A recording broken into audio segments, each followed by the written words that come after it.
Hello friends, जय माता दी। मैं रितिका पांडे आपके अपने यूट्यूब चैनल में स्वागत करती हूं। तो आज मैं दुर्गा सप्तशती का 8वां अध्याय लेकर आई हूं, रक्त बीज का वध।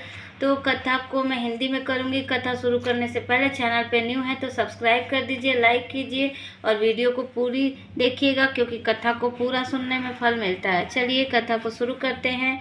मैं अणिमा आदि सिद्धमयी किरणों से आवृत भवानी का ध्यान करता हूँ। उनके शरीर रंग लाल है, नेत्रों में करुणा लहरा रही है, हाथों में पाश, अंकुश, बाण, धनुष शोभा पाते हैं। ऋषि कहते हैं, चंडमुंड नामक दैत्यों के मारे जाने तथा बहुत से सेना का संहार हो जाने पर दैत्यों के राजा प्रतापी शुंभ के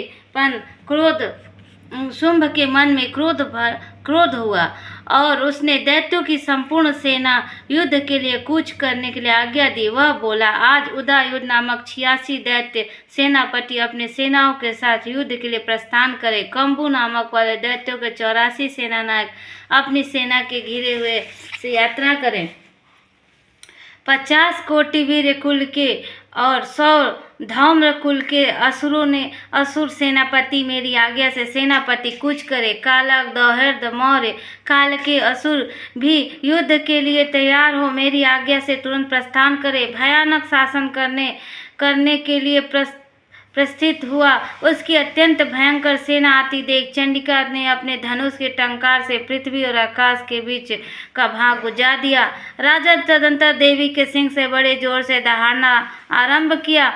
फिर अंबिका ने घंटे के शब्द से उस ध्वनि को और भी बढ़ा दिया। धनुष की टंकार और सिंह की दहाड़, घंटे की ध्वनि और संपूर्ण दिशाएं गूंज उठी। उस भयंकर शब्द से काली ने अपने विकराल मुख को और बढ़ा लिया और इस प्रकार विजयनी हुई।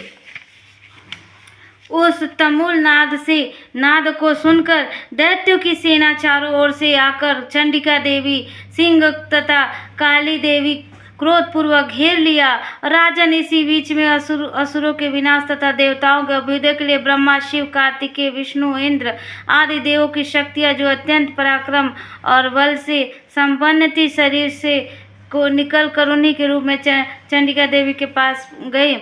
जिस देवता का जैसा रूप था, वेश था, जैसा वाहन था, ठीक उसी साधनों को संपन्न हो उसकी शक्ति असुरों के साथ युद्ध करने आई।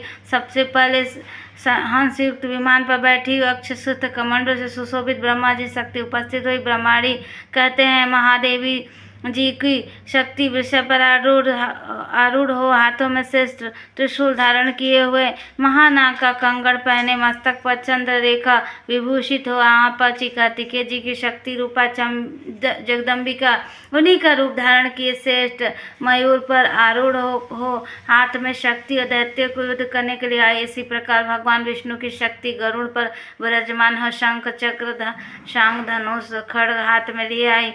अनुपम यज्ञ बड़ा रूप धारण करने वाले श्री हरि जो शक्ति वह भी बड़ा शरीर धारण करके वहाँ उपस्थित हुई। नरसिंह की शक्ति नरसिंह के समान शरीर धारण करके वहाँ आई। उसकी गर्दन के बालों को झटकते आकाश के तारे बिखेर पड़ते थे। इसी प्रकार इंद्र आदि शक्ति वज्र हाथ में लिए गजरात ऐरावत हाथी पर बैठकर उसके भी सहस्त्र नेत्र थे। इंद्र का जैसा रूप है जैसा ही उसका भी था। तदंतर उन देव शक्तियों से घिरे हुए महादेवी जी ने चंडिका से कहा, मेरी प्रसन्नता के लिए तुम शीघ्र ही असुरों का संहार करो।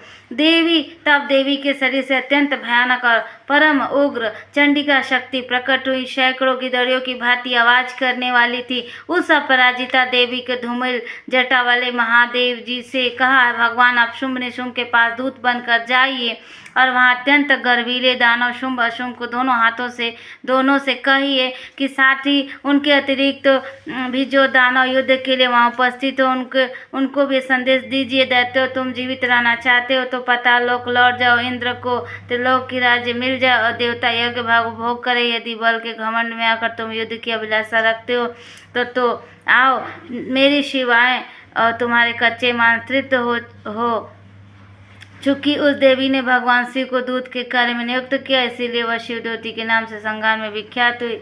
वे महादैत्य भी भगवान शिव के मुख से देवी के वचन सुनकर क्रोध में भर गए और जहाँ कात्यायनी विराजमान थी उस ओर बढ़े।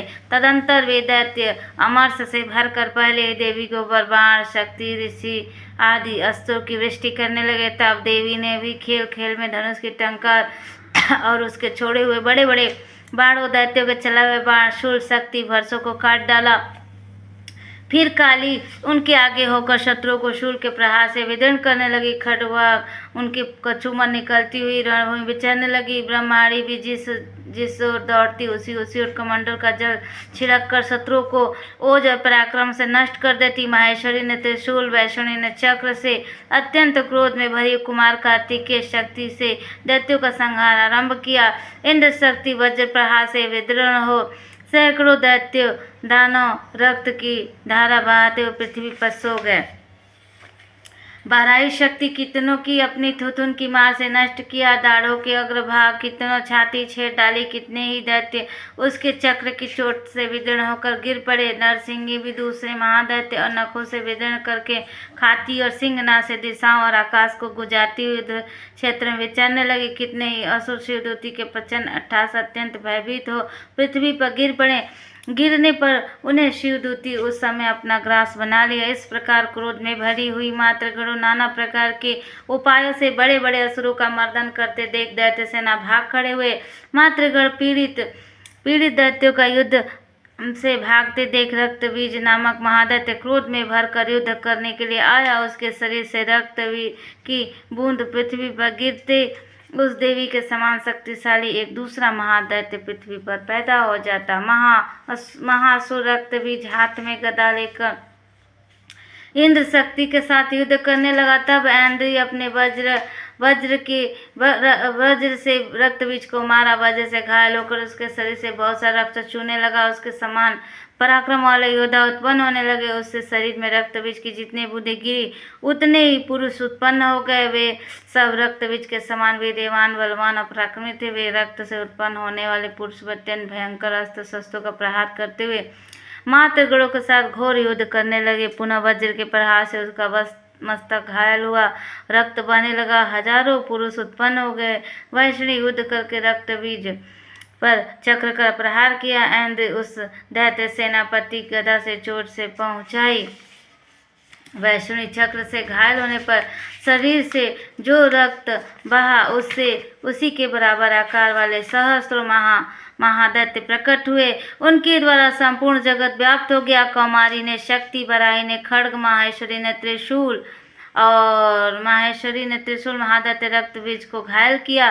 क्रोध में भरे वो महादैत्य रक्तबीज भी गदा सभी मात्र शक्तियों पर पृथक पृथक प्रहार किया। शक्ति और शूल आदि से अनेक बार घायल होने पर जो उसके शरीर से रक्त की धारा पृथ्वी पर गिरी उससे भी निश्चय ही सैकड़ों असुर उत्पन्न हुए। इस प्रकार उस महादैत्य रक्त से प्रकट हुए असुरों द्वारा संपूर्ण जगत व्याप्त हो गया। इससे उन देवताओं का बड़ा भय हुआ। देवताओं ने उदास देख चंडिका काली को शीघ्रतापूर्वक कहा, चामुंडे तुम अपना मुख फैलाओ तथा मेरी शस्त्रपात से गिरने वाले रक्त बिंदु और उसे उत्पन्न होने वाले महादैत्य तुम इस उतावले मुख से खा जाओ। इस प्रकार रक्त से उत्पन्न होने वाले महादैत्य भक्षण करते हुए रण में विचरती रहो।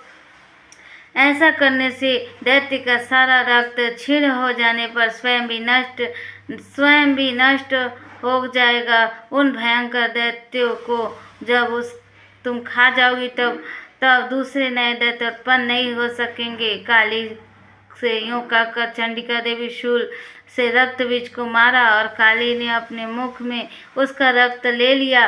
तब उसके वहां चंडिका गदा से प्रहार किया, किंतु उस गदापात देवी को तनिक भी वेदना नहीं हुई। रक्तबीज के घायल शरीर से बहुत सा रक्त गिरा, किंतु ज्यों ही चामुंडा उसे अपना मुख में ले लिया। रक्त गिरने से काली के मुख में महादैत्य उत्पन्न हुए और उन्हें